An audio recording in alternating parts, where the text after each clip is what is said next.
여러분들과 오늘은 함께 마가복음 14장 3절에서 9절까지 십자가를 향유하다라는 제목으로 말씀을 나누도록 하겠습니다. 2주 만에 여러분들을 이렇게 만나게 됐는데요. 2주 만에 보니까 더 반갑고 더 감사한 마음입니다. 저희는 예수님의 고난을 묵상하는 절기 사순절을 보내고 있습니다. 그래서 저희가 오늘과 다음 주 2주간에 걸쳐서 예수님의 십자가를 좀 더 깊이 묵상하고 여러분과 나누는 그런 시간을 갖고자 합니다. 오늘 본문은요, 한 여인의 향유 부은 사건을 기록합니다. 예수님의 행적을 기록한 복음서가 네 가지가 있죠. 마태, 마가, 누가, 요한복음, 이 네 가지의 복음서가 있는데요. 이 모든 복음서에 빠짐없이 등장하는 그 사건이 바로 이 여인의 향유 부음 사건입니다. 오늘은 마가복음에 대한 이야기를 좀 더 나누면 이 전체 구조를 살펴보면요, 예수님의 행적을 토대로 마가복음은 세 단계로 구분합니다. 첫 번째는요, 갈릴리 지역에서 있었던 예수님의 행적을 이야기를 하고요. 두 번째로는요, 갈릴리에서 예루살렘으로 올라가는 그 길 위에서 있었던 예수님의 행적을 이야기를 합니다. 그리고 마지막은요, 이 예루살렘 지역에서 있었던 예수님의 행적을 이야기하는 것이 마가복음의 크게 세 가지 주제로 나눌 수 있습니다. 그런데 이 마가는요, 이 마가복음의 이 전체 세 가지의 구조를 밋밋하고 평탄하게 분류하지 않습니다. 예수님이 예루살렘으로 올라가면서 같이 점점 이야기도 고조되고요, 함께 더 급박해지는 그런 장면을 보여주게 됩니다. 점점 그 거칠어진 호흡이 이 마가복음의 클라이막스를 향하게 하는데 바로 예루살렘 입성하는 장면이에요. 예루살렘 입성 중에서도 최고의 정점을 찍는 이야기가 골고다의 십자가의 사건입니다.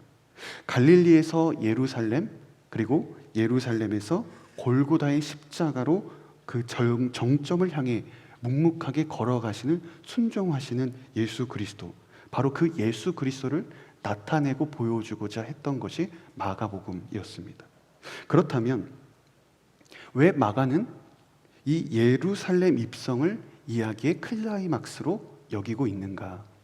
그리고 묵묵히 십자가를 걸어가시는 예수님의 이야기에 왜 예수님에게 향유를 부은 여인의 향유 사건을 기록했던 것일까?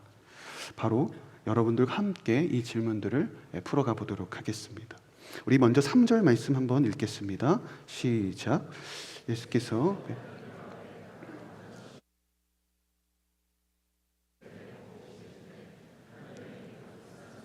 아드 향유가 든 옥합 하나를 가져왔습니다. 그리고 그 여인은 옥합을 깨뜨려 향유를 예수의 머리에 부었습니다. 예수님은 마가복음 11장에서 예루살렘으로 입성하시는데요, 이후에 바로 어디로 가시냐면 베다니라는 지역으로 향하십니다. 나병 환자 시몬의 이름이 나오는데 이 요한복음 11장에 따르면 아마 이 시몬의 다른 이름은 나사로였던 것 같습니다. 여기서 등장하는 이 한 여인이 바로 이 나사로의 동생 마리아였는데요, 이 베다니라는 마을은요, 예루살렘에서 2km 정도 떨어진 지역에 있었습니다. 이 베다니라는 말의 어원적 의미는요, 가난한 자들의 집, 병든 자들의 집이라는 뜻을 가지고 있습니다. 이 나병 환자들은 예루살렘에 들어갈 수가 없었거든요. 그래서 부득이하게 이 예루살렘 밖에 있는 마을 가운데 모여 살게 되었고요. 그런 이 근처의 가난한 사람들과 함께 나병 환자들이 이 예루살렘 지역 근처에 모여 살았습니다. 바로 베다니가 그런 마을이었고 빈민 마을이었고요, 가난하고 병든 자들이 모였던 곳이 베다니라는 지역이었습니다. 시몬도 나병 환자였으니 당연히 이 베다니에 머물렀을 것이고, 또 그들과 함께 사는 마르다 동생도 아마 가난한 삶을 살았을 것입니다. 그런데 갑자기 예수님께서 그의 행적 가운데 나병 환자 시몬의 집에 찾아오게 된 것입니다. 예수님의 갑작스러운 방문은 아마 마리아를 굉장히 당혹스럽게 했을 것이고 온 가족들을 놀라게 했을 겁니다. 그 보통 지역교회에서는 1년에 그 2번, 봄과 가을 이렇게 대신방을 보통은 진행하거든요. 제가 다녔던 이 모교회에서도 늘 대신방을 했어요. 신방철이 되면 꼭 저희 집은 굉장히 바빠집니다. 이렇게 어머니가 대청소를 안 하던 대청소를 시작하시고요. 모든 방 구석구석 이렇게 청소를 하세요. 사실 담임 목사님이 그 제 방의 문을 열고 들어와서 뭐 머리카락이 떨어졌는지 뭐 이불을 잘 개는지 보지 않으시잖아요. 사실 거실에 있다가 예배를 드리고 이렇게 가시거든요. 심지어 목사님이 오셔서 신방을 하셔도 이렇게 방문을 다 닫고 철저하게 어머니가 방문을 닫고 예배를 드리셨어요. 예배를 드렸거든요. 그런데 이 또 한 가지가 어머니께서 이제 음식과 과일들을 이렇게 좋은 것들을 냉장고에 사서 이렇게 채워 넣으세요. 이렇게 좋은 것들로 채우시는데 사실은 이렇게 여러 집 신방을 하시니까 이렇게 많은 것을 드시지는 못하시잖아요. 그럼에도 좋은 것들을 많이 준비를 하세요. 그때마다 차라리 평소에 나한테 저렇게 좀 해주면 얼마나 좋을까 뭐 이런 생각을 늘 어필을 했던 적이 있습니다. 교회 담임 목사님도 사실 이 대신방을 미리 약속을 잡고 오시는 거거든요. 그럼에도 불구하고 이렇게 이 대신방을 받을 때 이 여러 가지 스케줄을 잡아도 이렇게 분주하고 이렇게 복잡하고 급한 이런 일정을 보내게 됩니다. 그런데 하물며 이 예수님께서 예고 없이 나병 환자, 그것도 가난한 이 나병 환자의 집에 찾아오셨다니 얼마나 이 바빴을까 싶습니다. 다시 3절의 말씀을 한번 보겠는데요. 여기서 우리가 오해하면 안 되는 부분이 한 가지가 있습니다. 예수님이 식탁에서 식사를 하시는 것과 그리고 여인이 옥합을 가져오는 이것이 시간상의 선과 후로 보일 수 있는데요. 원문에서는 이 두 가지 행위를 동시적으로 발생한 사건으로 말하고 있어요. 동시적 의미를 나타내는 이 현재형 분사를 통해서 말하고 있는데요. 가령 이런 의미가 아닙니다. 예수님이 집으로 오셔서 마리아가 그것을 보고 예수님께 칭찬을 받아야 되겠다라는 그런 생각으로 마음 먹고 막 머리로 분석해서 이 향유를 가져온 그런 상황이 아니라 이 갑작스런 예수님의 방문에 예수님께 불 기름을 찾아 헤매는 그런 급박하고 긴장스러운 상황 가운데 분위기가 있었다는 것을 알 필요가 있습니다. 그때 값비싼 순전한 나드 향유를 찾아왔고요. 그것을 즉시 가져와서 예수님의 머리에 부었던 거죠. 예수님께서 이 식사하시는데 향유를 붓잖아요. 얼마나 급하고 긴급하고 중요한 일이었으면 이렇게 식사하시는 자리에서 향유를 부었을까 싶습니다. 한 가지 여기에 옥합을 깨뜨렸다라고 하는데 이 옥합은요, 이 작은 항아리와 같은 뚜껑이 있었습니다. 또 어떤 옥합은 우리 그 옥합의 마개가 이 코르크 마개처럼 향이 나가지 않도록 이렇게 밀봉하는 그런 뚜껑도 있었습니다. 그런데 사실 굳이 이 옥합을 깨뜨릴 필요가 없어요. 왜냐하면 뚜껑을 잘 열면 되는 거거든요. 그런데 이 여인은 옥합을 깨뜨립니다. 아마도 이 중요하게 정말 급하게 이 기름을 예수님께 부어야 되지 않았을까. 그래서 이렇게 급하게 이 옥합을 깨뜨리면서 예수님의 머리에 부었던 것은 아닐까 생각이 듭니다. 그래서 여기서 우리가 주목해야 되는 것은 가장 값비싼 향유를 드렸다라는 것에 있는 것이 아니라 가장 값비싼 신앙 고백을 드렸다는 것에 중요한 포인트가 있습니다. 예수님에게 기름을 부은 이 여인의 마음이 향유의 가격보다 더 중요했다는 것을 우리는 집중해야 합니다. 예수님은 그녀가 가장 값비싼 향유를 가져왔기 때문에 그녀를 칭찬하시지 않았습니다. 8절에서 이렇게 그래서 말씀하세요. 이 여인은 자기가 할 수 있는 일을 했다. 자기가 할 수 있는 일을 했다는 거죠. 그녀는 자신의 상황 속에서 그녀가 할 수 있는 최선의 것을 예수님께 했던 것입니다. 하지만 주변 사람들의 반응은 전혀 달랐던 건데요. 우리 4절과 5절 말씀 한번 읽어볼까요? 시작. 거기 있던 사람들이 화를 내며 서로 수군거렸습니다. 왜 향유를 저렇게 낭비하는가? 저것을 팔면 300데나리온은 좋게 될 텐데 그 돈을 가난한 사람들에게 주었으면 좋았을 것을. 그러면서 그들은 여인을 심하게 나무랐습니다. 그 마태복음에 따르면요, 그곳에 있던 사람들은 제자들이었어요. 제자들은 이 여인의 행동을 이해하지 못했습니다. 300데나리온이라는 돈의 가치에 몰두해 있었기 때문인 거죠. 제자들은 돈의 가치에 집중했다면 이 여인은, 마리아는 주님이라는 가치에 집중했습니다. 이 제자들은 이 여인이 이 행동 가운데 어떤 고백의 의미를 담고 있는지, 이 여인이 어떤 마음으로 이 행위를 한 것인지 알지 못했습니다. 마찬가지로 우리 역시도 이런 값비싼 신앙의 오류에 빠질 때가 있습니다.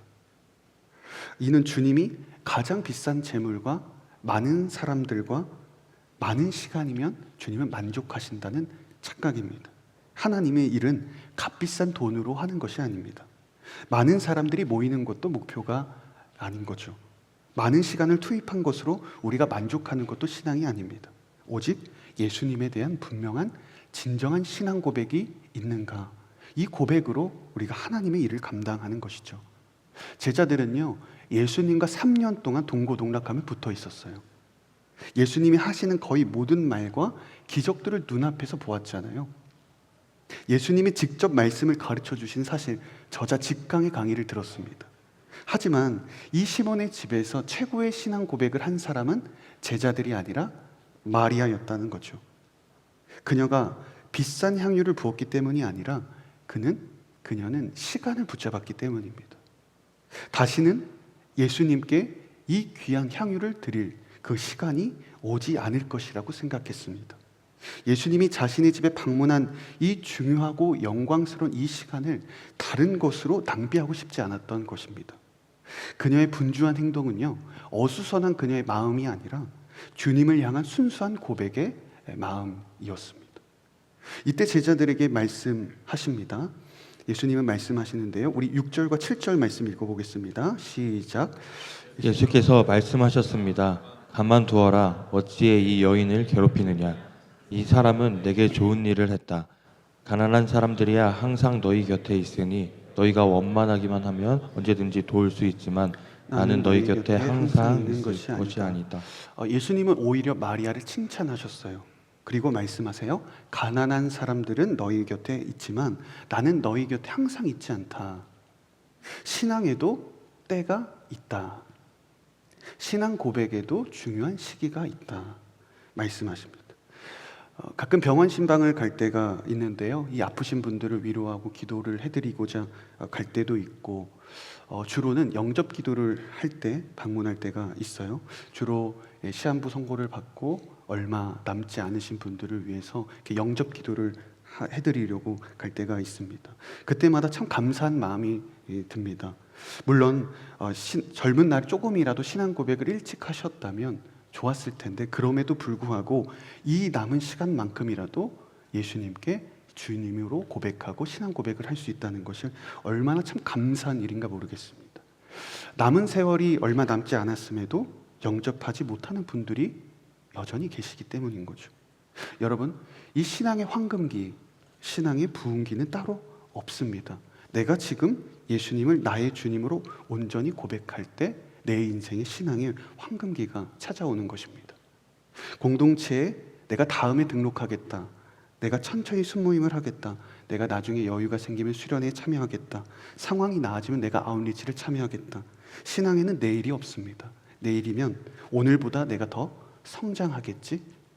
1년 뒤면 내가 더 성숙해 있겠지? 아닙니다. 내가 지금 주님께 헌신하고 주님을 영접하고 주님 앞에 내 주님을 향한 지금 주님에 대한 신뢰를 올려드리지 않으면 아마 내일도 1년 뒤도 우리는 여전한 신앙의 차이가 없을 것입니다. 순모임과 우리가 수련회, 우리가 공동체 활동으로 인해서 내 상황이 어려워질 일은 없습니다. 하나님께서 결코 이 순모임과 수련회와 이 활동들로 인해서 여러분들의 활동을 어렵게 하고 일상생활을 힘들게 하시는 그런 하나님이 아니시기 때문입니다. 지금 예수님을 여러분 믿기로 결단하십시오. 수련회, 순모임에 참여하십시오. 진정한 시간 낭비는요, 내가 주님께 헌신할 때가 아니라 주님과의 만남의 시간들을 다른 날로 미룰 때 이것을 시간 낭비라고 이야기를 하는 것입니다. 여러분들이 가장 값비싼 향유를 드리지 않아도 괜찮습니다. 하지만 여러분 곁에 계신 주님, 여러분과 지금 함께하고 계시는 주님을 향한 믿음의 고백은 결코 미루지 않기를 바랍니다. 지금 여러분에게 주어진 시간을 믿음으로 붙잡고 굳세게 나아가는 신앙의 사람들이 되시기를 주님의 이름으로 축복합니다. 예수님께서 이 여인을 칭찬하셨던 그 이유가 값비싼 향유를 드려서가 아니라고 말씀을 드렸습니다. 그녀의 진정한 신앙 고백에 있었다라고 이야기를 드렸는데요. 그러면 도대체 이 여인은 어떠한 신앙 고백으로 주님께 올려드렸던 것일까요? 그녀의 기름 부음 속에 어떠한 영적인 의미가 있고 중요한 신앙적 의미가 담겨 있는 것일까? 마가복음 11장으로 한번 돌아가 보겠습니다. 예루살렘 입성은요, 예수님의 사역에 있어서 중요한 정점에 해당된다라고 말씀을 드렸습니다. 우리 마가복음 11장 9절 10절 말씀 한번 읽어보겠습니다. 시작. 앞서가는 사람들과 뒤따라가는 사람들이 외쳤습니다. 호산나 복이 있으리로다. 주의 이름으로 오시는 분이여 복이 있도다. 다가오는 우리 조상 다윗의 나라여 지극히 높은 곳에서 호산나. 나귀를 타고 오시는 예수님을 향해서 백성들이 종려 나무 가지를 흔들고 호산나를 외치고 환영하고 있습니다. 주의 이름으로 오신다. 조상 다윗의 나라. 이러한 표현은요, 예수님께서 왕으로 예루살렘에 입성하심을 뜻합니다. 예루살렘으로 입성하신다는 것은 곧 예수님께서 왕이 된다. 왕을 상징하는데요. 이 성전에는 언약궤가 있죠. 이 언약궤는 하나님의 임재를 나타내고 하나님의 보호자를 나타내요. 하나님께서 이 언약궤 위에 앉아 계신다는 의미고요. 그것은 이스라엘을 통치하고 백성들을 다스린다라는 뜻이 이 언약궤의 의미가 있습니다. 마찬가지로요, 예수님께서 예루살렘으로 입성하신다는 것은요, 이제 예수님께서 온 이스라엘, 나아가 온 세상을 다스리는 만왕의 왕으로 임명되시는 중요한 사건을 말하고 있습니다. 하지만 여기서 한 가지가 빠져 있어요. 제사장이나 선지자나 왕은 임명될 때 그 사람의 머리에 기름을 붓습니다. 기름을 부어서 왕으로 세우게 되는 거죠. 그래서 이 오늘 본문에 이 향유 부은 사건이 왜 예수님의 고난의 중심에 있는가? 바로 예수 그리스도께서 여인의 기름 부음을 통해서 예수가 왕으로 임명되는 것을 확증하는 사건이기 때문입니다. 왕으로 예수님께서 선포되시는 일입니다. 그래서 여인은요, 자신의 집을 방문한 예수님께 부을 기름을 서둘러서 찾았던 것이죠. 향유 중에서도요, 순수한 나드였다고 합니다. 당시 나드는요, 정말 비싸가지고요, 이것을 순전하게 다 쓰는 경우는 거의 없고 일반 향유에다가 이 나드를 이렇게 조금 몇 방울 떨어뜨렸다고 합니다. 그래서 이 향이라도 날 수 있도록 이렇게 했다는 거죠. 오늘날로 말하면 100% 이런 착즙 주스냐 아니면 일반 시중 음료냐 향이 들어간 이런 차이인 거죠. 보통 사람들에게 기름을 부을 때는 또 나드 향을 붓진 않았어요. 감람유, 올리브유를 부었어요. 그런데 지금 이 여인은 100% 순도의 순전한 나드를 예수님께 붓고 있어요. 이것은 일반적인 세속의 왕이 아니라 온 인류를 다스리는 만왕의 왕이신 하나님의 아들이신 예수 그리스도란 단 한 사람을 위한 특별한 기름 부음이었기 때문입니다. 지금 이 여인의 행동에서 놀라운 점은 값비싼 향유를 부은 것이 아니라 그녀의 값비싼 신앙 고백이었어요. 예수 그리스도가 마리아는 예수가 메시아이고 온 나라를 다스리는 왕이라는 것을 알고 고백했던 것입니다. 그녀의 진정한 믿음은 평소에 메시아를 갈망하며 그 메시아가 자신과 그리고 이 나라를 다스릴 수 있다는 그런 왕대심, 그런 평소의 고백 가운데 있었다는 것입니다. 오늘 본문을 제가 묵상하면서 이 마가복음 24장 저희가 살펴본 본문 가운데 참 많은 역설들이 등장한다는 것을 알게 됐습니다. 제가 지난주 길 공동체에서도 역설이라는 주제로 나눴었는데요. 오늘도 이 세 가지의 역설을 여러분들과 함께 살펴보고자 합니다. 첫 번째 역설은 예루살렘이 아닌 베다니에서 왕이 되었다는 겁니다. 예루살렘이 아니라 베다니에서 왕이 되십니다. 예수님께서 왕으로 기름 부음을 받은 장소가 예루살렘 성전이 아니라 가나안 베다니 지역이었다는 것입니다. 예수님께서 예루살렘에 입성하시고 난 뒤에 제일 먼저 가셨던 곳이 성전이었거든요. 그럼 성전에서 무엇을 하셨냐면요, 예수님이 이 성전에 가셔서 성전에서 상인들을 내쫓으시고 성전을 뒤엎는 정화 사건을 하십니다. 마가복음 11장 15절 말씀 한번 읽어보겠습니다. 시작. 예루살렘에 도착하시자마자 예수께서 성전으로 들어가 거기서 장사하던 사람들을 내쫓기 시작하셨습니다. 예수께서는 돈 바꿔 주는 사람들의 상과 비둘기를 파는 사람들의 의자를 둘러 엎으셨습니다. 예수님의 신분은 하나님의 아들이셨죠. 그러면 최소한 성전에서 기름 부음을 받고 왕이 되어야 하지 않을까요? 하지만 반대로 성전으로 바로 가셔서 성전을 뒤엎으십니다. 영광과 존귀의 상징인 성전을 뒤로 한 채 예수님은 가난하고 병든 자의 마을인 베다니로 향하십니다. 그리고 이 가난한 나병 환자의 집에서 예수님은 왕으로 선포되십니다. 예수님은 교만한 이 지도자들, 상류 유대 지도자들을 위한 왕이 아니라 연약하고 가난하고 심령이 연약한 이 죄인들의 왕이라는 것을 보여주고 계신 것이죠. 게다가 이 향유를 부은 사람이 누구였어요? 마리아였어요. 이 당시의 여인의 낮은 위치를 고려하면 이것도 굉장히 파격적인 일이었습니다. 이처럼 예수님은 이 땅에 오신 이 목적이 낮은 자들의 왕, 죄인들의 왕이심을 보여주는 사건을 우리들에게 가르쳐 줍니다. 만일 우리가 사람들의 칭송을 받고 예루살렘으로 왕의 귀환을 하게 되었다면 우리는 성전이 아닌 베다니에 머무를 수 있었을까요? 내가 누구인가? 나는 어떤 사람인가? 알 수 있는 방법이 한 가지가 있습니다. 내가 지금 어디에 서 있는가? 그리고 나와 지금 누구와 함께하고 있는가를 보면 됩니다. 세상적인 출세를 위해서 성공한 사람들만 여러분 주변에 있다면 여러분은 성공이 중요한 사람들입니다. 내가 힘들고 어려운 사람들과 함께 있습니까? 그럼 여러분들은 연약한 사람들과 동행이 중요한 사람들입니다. 만일 복음이 전해지지 않는 불모지의 땅에 있다면 그는 복음을 전하는 것이 가장 중요한 사람이겠죠. 여러분은 지금 어디에 계십니까? 그리고 지금 여러분의 주변에는 누가 있습니까? 성전에 갇혀 있지 마시기를 바랍니다. 베다니로 향하시기를 바랍니다. 여러분만의 베다니는 어디에 있습니까? 어디입니까? 힘들고 연약한 곳, 관계가 깨어진 곳, 예수님을 영접하지 않는 사람들을 향해 나아가시기를 축복합니다. 그곳에 예수님이 계십니다. 두 번째 역설인데요. 베다니에는 값비싼 향유가 있다라는 겁니다. 이 두 번째로 가난한 마을인 이 베다니에 값비싼 순수한 나드 향유가 존재했다는 거죠. 이 300데나리온은요 일반 노동자들의 1년치 월급이었다고 합니다.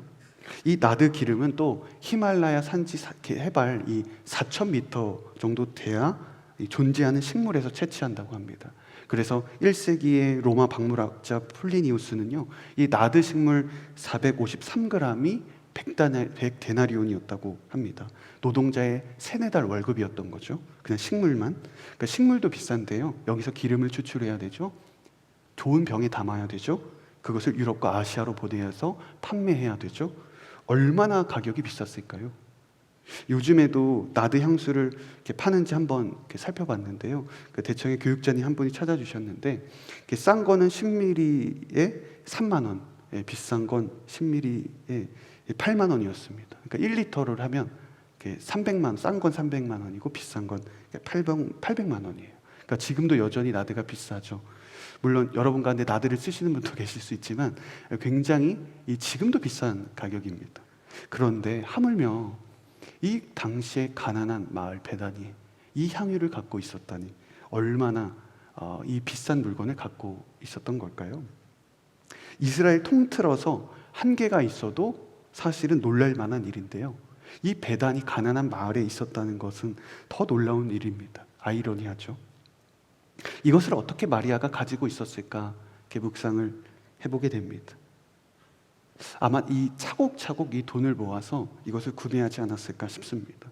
아마 주변 이웃들은 사치라고 생각할 수 있고 또 제자들, 이 사람들은 왜 병든 오빠가 있는데도 불구하고 이 향유를 쓸데없이 구매하냐고 따가운 시선을 보냈을 수도 있어요. 제자들도 이러한 주변 사람들의 생각의 연장선에서 아마 마리아를 꾸짖었던 것이 아닐까 싶습니다. 하지만 마리아는 차곡차곡 돈을 모아갔습니다. 사람들의 시선보다 더 중요한 것이 바로 예수 그리스도, 바로 메시아 그분께 최고의 선물을 드리는 일이었기 때문입니다. 주님을 향한 마음은 결코 순전한 나도와 비교할 수 없는, 값을 매길 수 없는 최고의 가치였습니다. 주님에 대한 사랑과 그에 대한 신앙 고백은 어떻게 이 순전한 나도와 비교할 수 있을까요? 아마 이 차곡차곡 돈을 모아서 결국 이 순전한 나들을 얻게 된 마리아는 정말 행복하고 기뻤을 것입니다. 메시아를 위해서, 그의 왕되심을 위해서 이 차곡차곡 모은 돈을 향하여, 이 돈을 모아서 이 향유를 얻을 수 있다니요, 세상을 다 가진 행복이었을 것입니다. 가난하고 힘든 상황 속에서 오히려 우리는 우리의 신앙이 더 밝게 빛나는 법입니다. 제가 신학교를 준비할 때 가난하고 이 배고픈 시절, 이 교회에서 중등부 교사를 했는데요. 저는 용돈도 받았어야 되고 살 것도 참 많이, 책도 많이 읽고 또 사 먹어야 될 것도 많이 있었는데, 그때 제가 용돈을 조금씩 모아서 이 중등부 학생들에게 꼭 주기적으로 이렇게 식사를 대접하고 회식을 했었어요. 그러니까 지금 돌아보면 사실 그렇게 비싼 음식도 아니고 그것이 크게 대단한 일도 아닌 것 같지만, 힘든 상황 속에서 제 돈을 조금이라도 아껴서 먹일 수 있다는 것이 얼마나 기쁘고 감사했는지 모릅니다. 그때 하나님도 참 기뻐하셨을 것 같습니다. 만일 제가 풍족함 가운데 일부를 그냥 드렸다면, 일부를 그냥 사용했다면 그런 기쁨이 없었을 텐데, 어려운 환경 속에서도 학생들을 위해, 교회 학교 나에게 맡겨진 아이들을 위해서 내가 무언가를 할 수 있다는 것이 얼마나 하나님께 감사하고 기뻤는지 모르겠습니다. 가끔 그 시절을 생각하면 지금의 모습이 이렇게 부끄러울 때가 있습니다. 그 시절이 지금보다 더 힘들었지만 더 베풀고 더 나누고 더 내 마음 가운데 순수한 신앙이 있었던 것 같습니다. 오히려 더 빛났던 시절입니다. 지금 마리아가 신앙이 유독 이렇게 눈부시게 빛났던 이유는요, 역설적으로 그녀의 상황이 가난하고 어려웠기 때문입니다. 병들고 가난한 사람들이 모인 빈민촌에서 작은 돈을 모아 주님을 위해 쓰고자 하는 그 귀한 마음, 그 마음을 예수님은 그 어떤 것보다 가장 귀하게 받아주셨을 것입니다. 여러분은 지금 신앙생활 하는 가정 가운데 어려운 상황에 계신 분이 계십니까? 신앙을 지키는데 가족들의 미움과 사람들의 껄끄러운 시선들이 있습니까? 오히려 그때 여러분들의 신앙이 더 가장 빛날 때입니다. 주님을 향한 믿음이 가장 순수할 때입니다. 여러분들의 환경을 탓하지 마시고 여러분들이 가족과 사람들에게 여러분들의 원인을 돌리지 마십시오. 그곳에서 여러분들이 더 값지고 값비싼 여러분들의 신앙이 만들어질 줄로 믿습니다. 순전한 신앙, 오히려 그것은 여러분들이 어렵고 힘든 이 고난의 상황 가운데 만들어진다는 것을 여러분들이 기억하시기를 주의 이름으로 축복합니다. 우리 세 번째 역설을 살펴보겠습니다. 세 번째 역설은 왕에게 장래가 있다는 겁니다. 왕에게 장래가 있다. 우리 8절과 9절 말씀 읽겠습니다. 시작. 이 여인은 자기가 할 수 있는 일을 했다. 내 몸에 향유를 부어 내 장례를 미리 준비한 것이다. 내가 너희에게 진실로 말한다. 온 세상 어디든지 복음이 전파되는 곳마다 이 여인이 한 일도 전해져서 사람들이 이 여인을 기억하게 될 것이다. 마지막 세 번째 역설이 가장 중요합니다. 이 세 번째 역설이요, 제가 두 가지를 나눴던 역설보다 더 포함하고 넘어서는 역설인데요. 8절에서 사용된 향유를 부어라는 단어에서 사용된 붓는다라는 이 동사는요, 이 3절에서 사용된 향유를 붓다라는 동사와 다릅니다. 3절은 일반적으로 우리가 물을 붓다, 푸어와 같은 의미로 사용되는 것이 3절에 붓다의 동사고요. 8절에 나오는 붓다는요, 어노인팅, 기름을 붓는다라는 동사입니다. 전혀 다른 동사이죠. 이것은요, 예수님 자신 스스로도 향유 부음을 받는 사건이 왕이 되는 기름 부음이라고 말하고 계신 거죠. 그런데 여기에 한 가지 한마디를 덧붙이고 계시는데요, 장례를 내 장례를 미리 준비한 것이다. 장례를 미리 준비했다고 말하고 있습니다. 왕이 되는 것과 장례를 준비하는 것, 도저히 신앙적으로 우리가 생각할 때 맞닿을 수 없는 단어가 나란히 놓여 있다는 거죠. 무슨 의미일까요?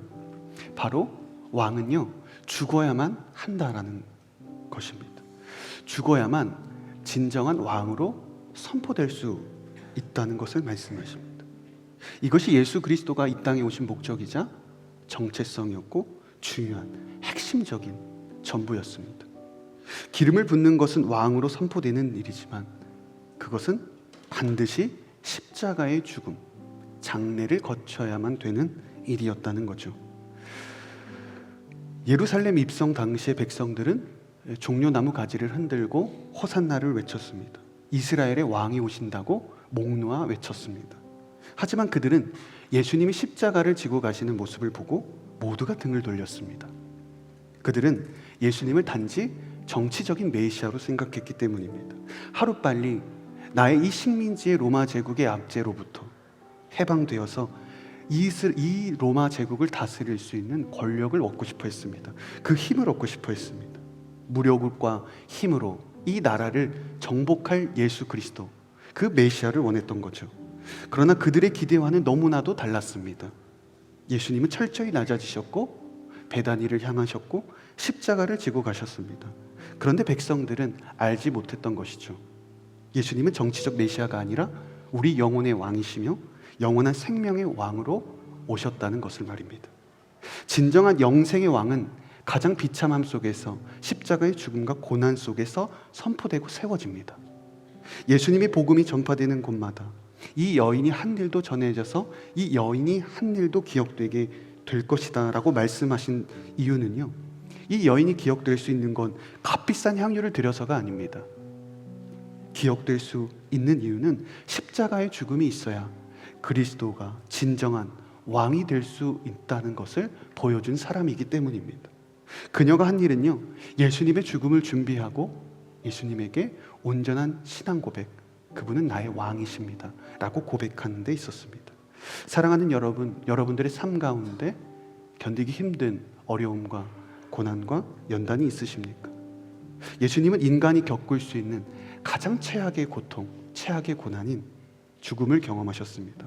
그런데 부활하셔서 가장 높은 곳으로 올라가셨습니다. 세상 가장 낮은 곳에서 세상 가장 높은 곳으로 올라가셨던 분이 예수 그리스도이십니다. 여러분의 고난의 무게가 힘들고 어렵더라도 여러분 절망하지 마십시오. 가장 낮은 곳에서 가장 높은 곳으로 올라가신 그 그리스도의 능력이 여러분과 함께 한다면 그것이 어떤 고난이든 여러분을 가장 높은 자리로 주님은 인도하실 것입니다. 그러니 고난을 두려워하지 마십시오. 도리어 고난을 통해 여러분들은 더 놀라운 영예가 여러분들에게 수여될 것입니다. 우리는 사순절을 보내고 있습니다. 우리는 십자가를 통해서 십자가에 멈추는 것이 아니라 십자가를 통해 보좌에 앉으신 영원한 왕의 자리에 계신 예수 그리스도를 바라보는 이 사순절이 여러분들 가운데 있었으면 좋겠습니다.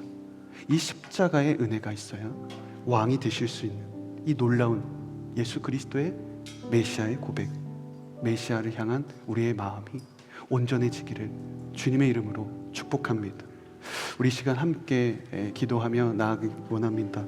우리 함께 우리 이 믿음의 고백을 담아서요 함께 찬양했으면 좋겠는데요. 우리 함께 자리에서 일어나셔서 우리 찬양 고백을 올려드리도록 하겠습니다.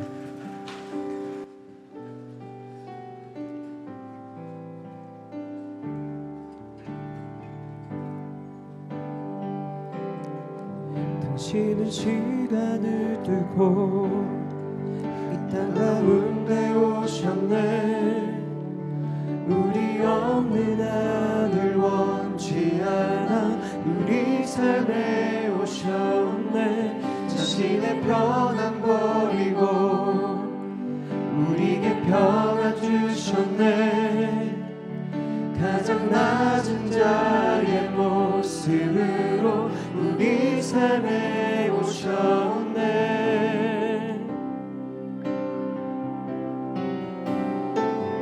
하나님 영원히 함께 하시네. 꿈없는 우리에게 그 나라 보여주시네. 연약한 자들의 친구가 되어주시고 힘없는 우리의 인생을 위해 우리 처음부터 고백할까요? 당신의 시간을 뚫고 당신의 시간을 뚫고 이 땅 가운데 오셨네. 우리 없는 하늘 원치 않아 우리 삶에 오셨네. 자신의 편안 버리고 우리에게 평안 주셨네. 가장 낮은 자의 모습으로 우리 삶에 오셨네.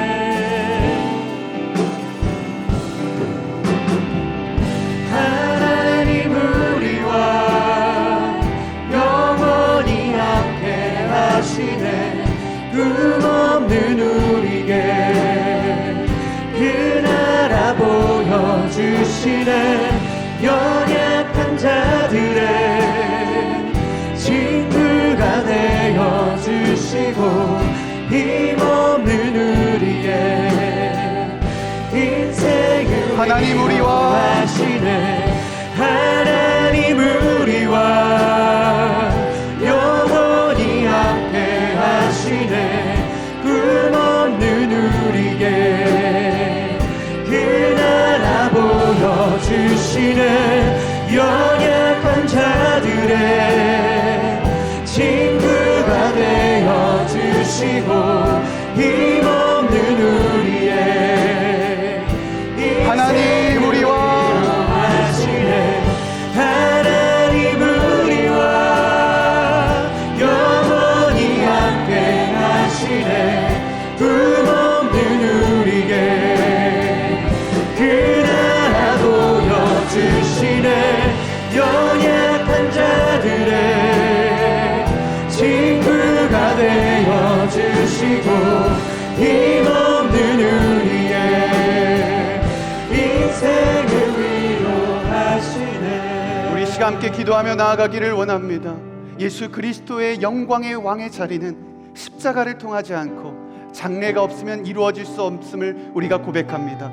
우리가 생각했던 예수 그리스도가 어쩌면 우리는 이스라엘 백성들처럼 나의 힘과 나의 능력을 주기 위해서, 내가 세상적인 출세와 권력과 욕망을 위해서 오신 그 메시아를 우리가 기다리고 바라보진 않았는지 우리가 이 시간 회개하며 나아가기를 원합니다. 하나님, 오직 이 시간 예수 그리스도는 십자가의 고난 속에서, 이 베다니의 삶 속에서 만들어지는 예수 그리스도의 그 왕되심, 철저히 낮아지심으로써 가장 높은 곳으로 올라가신 예수 그리스도의 십자가의 은혜, 그 왕되신 예수 그리스도를 우리가 고백하며 올바른 메시아를 우리가 고백하며 나아갈 수 있는 하나님의 사람들이 되게 하여 주옵소서. 우리 시간 주여 한번 외치고 동성으로 기도합니다.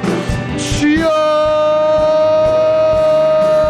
아버지 하나님, 우리와 영원히 함께 우리에게 삶의 소망 되신 예수 그리스도, 우리에게 무엇은 의미가 있습니까?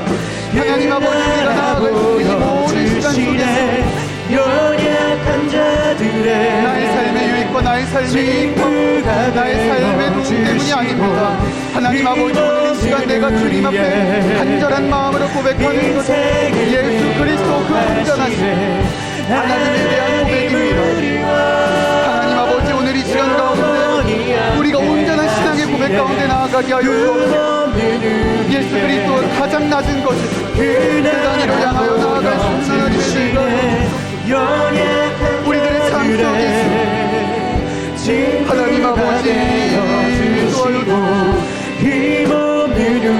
하나님 아버지, 우리들의 삶 속에서 역사하신 십자가의 은혜가 새겨지게 하여 주시옵소서. 우리는 다른 하나님, 다른 메시아가 아니라 예수 그리스도 오직 그 십자가 열리신 예수 그리스도의 그 은혜와 그 고백 가운데 나아가기를 원합니다. 하나님 아버지, 연약한 자들의 하나님 아버지, 든든하게 되어주시고 힘없는 우리의 인생을 위로하시네. 사랑하는 여러분, 예수 그리스도는 예루살렘에 입성하셔서 그가 예수님께서 영광을 받으신 것은 성전이 아니라 베단이었습니다. 여러분, 여러분들에게 삶에 주어진 베단이는 어디입니까? 여러분들이 간절하게 여러분들의 도움을 필요하는 그 베단이는 어디입니까? 관계가 깨어진 곳은 어디입니까? 가난하고 연약한 곳은 어디입니까? 여러분들이 가장 어렵고 힘든 그곳은 어디입니까? 복음을 듣지 못한 곳은 어디입니까? 가족들은 어디에 있습니까? 여러분, 지금 우리는 성전에 갇혀 있을 때가 아니라 베다니로 향하여야 될 줄로 믿습니다. 여러분 각자의 삶 가운데 베다니를 향하여 담대하게 나아가십시오. 그곳에 예수님께서 함께 하십니다. 예수님께서 여러분들을 도와주실 것이고 여러분들과 함께 하실 것입니다. 우리 이 시간 여러분 각자의 베다니를 향하여 우리가 믿음의 고백을 하며 주여 한번 외치고 기도하며 나아가겠습니다. 주여, 하나님 아버지, 낮은 곳으로 우리가 하나님 아버지 앞에 나아가기를 원합니다. 함께 하자고 말씀하시네. 우리도 하나님 아버지, 오늘 우리들의 삶 속에서 나의 관계가 깨어지고 나의 영광의 방해 장소가 어디입니까? 우리에게 베다니를 향할 수 있는 믿음을 허락하여 주시옵소서. 결단하는 믿음으로 나아가기를 원합니다. 십자가 빌린 예수 하나님 아버지, 아버지 베다니를 향하는 삶이 되게 하여 주십시오. 우리의 삶에 가난하고 연약하고 힘든 장소가 어디입니까? 하나님 아버지, 우리들의 삶 속에서 인도하실까 하나님의 은혜를 우리가 베다니에서 찾게 하여 주시옵소서. 하나님 아버지, 우리의 있는 것이 어디입니까? 연약한 것이 어디입니까? 가족의 어려움이 있습니다. 복음의 어려움이 있습니다. 우리들의 연약함 가운데 있습니다. 하나님 아버지, 이 시간 가운데 우리들의 마음과 고백 가운데 나아가게 하여 주옵소서. 하나님의 사람들 속에서 믿음의 고백으로 나아갈 수 있는 하나님의 사람들이 되게 하여 주시옵소서. 우리에게 배단이 인도하여 주옵소서. 하나님 아버지,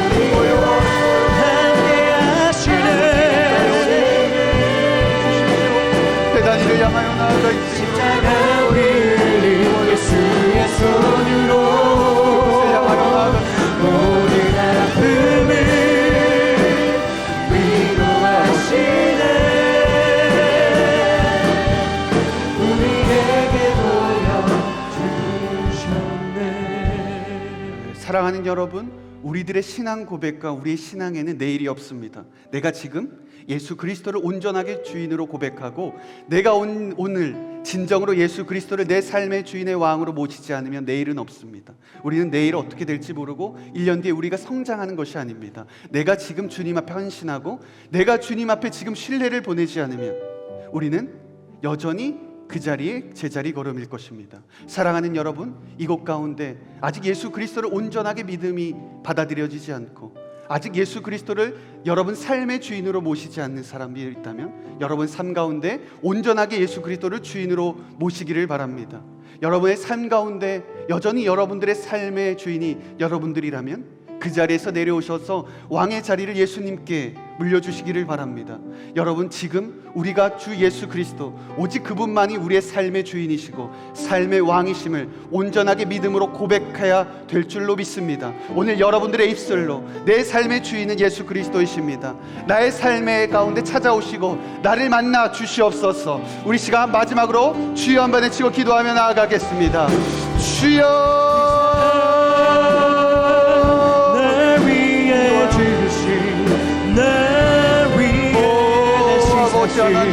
예수 그리스도 이 시간 가운데 임하여 주옵소서. 그 사랑 죽음도 예수 그리스도의 구원의 역사가 일어나게 하여 주옵소서. 우리의 삶의 주인이 오직 예수 그리스도의 왕이 되심을 믿습니다. 예수 그리스도 오직 그분만이 나의 삶의 주인이십니다. 오직 그분만이 나의 인생의 주인이십니다. 사랑하는 하나님 아버지, 오늘 이 한 명 한 명의 영혼 가운데 예수 그리스도의 그 십자가의 구속의 은혜가 있게 하여 주시옵소서. 왕이 되게 하여 주십시오.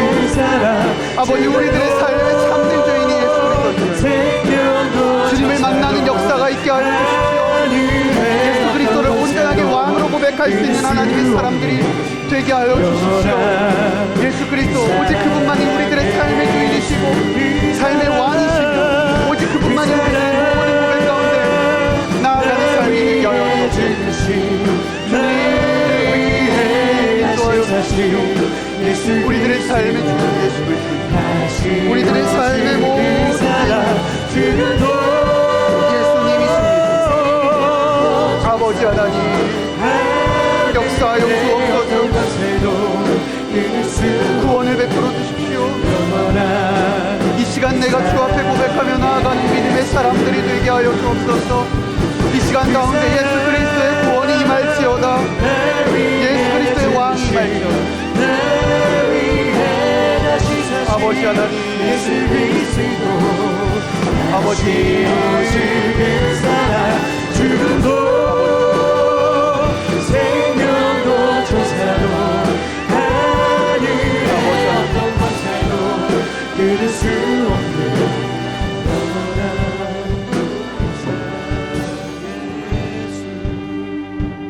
하나님 아버지, 오늘 이 시간 이 마리아의 귀한 값비싼 향유를 통해 우리가 예수 그리스도께서 죽으셔야만 진정한 왕으로, 우리 삶의 왕으로 오실 수 있음을 우리가 바라보게 되었습니다. 사랑 많으신 하나님, 오늘 우리 이 시간 가운데 우리의 값비싼 우리의 신앙 고백이 있기를 원합니다. 주님은 다른 것을 바라시는 것이 아니라 내 삶의 주인, 내 삶의 자리에 예수 그리스도 오직 그 한 분만 모시는 것을 주님은 원하십니다. 오늘 이 시간 여러분들의 삶의 주인은 누구입니까? 여러분들의 자리에 누가 있습니까? 이 시간 오직 왕 되신 예수 그리스도께 여러분들의 자리를 내어놓기를 바랍니다. 오늘 여러분 한 분 한 분의 삶 가운데 주님을 인격적으로 더 주님이 만나 주시기를 바랍니다. 가난한 베다니 지역에서 왕이 되신 예수 그리스도를 쫓아 우리는 성전에 갇힌 인생이 아니라 베다니를 향하여 그곳에서 예수 그리스도를 만나고 그곳에서 가난하고 연약한 복음을 듣지 못하는 힘든 자들을 살릴 수 있는 베다니의 인생이 되게 하여 주옵소서. 오늘 이 시간 우리의 모든 고백을 주님께 올려드리며 이 모든 말씀 살아계신 예수님의 이름으로 기도합니다. 아멘. 우리 살아계신 하나님께 우리 감사와 영광의 박수 올려드립니다.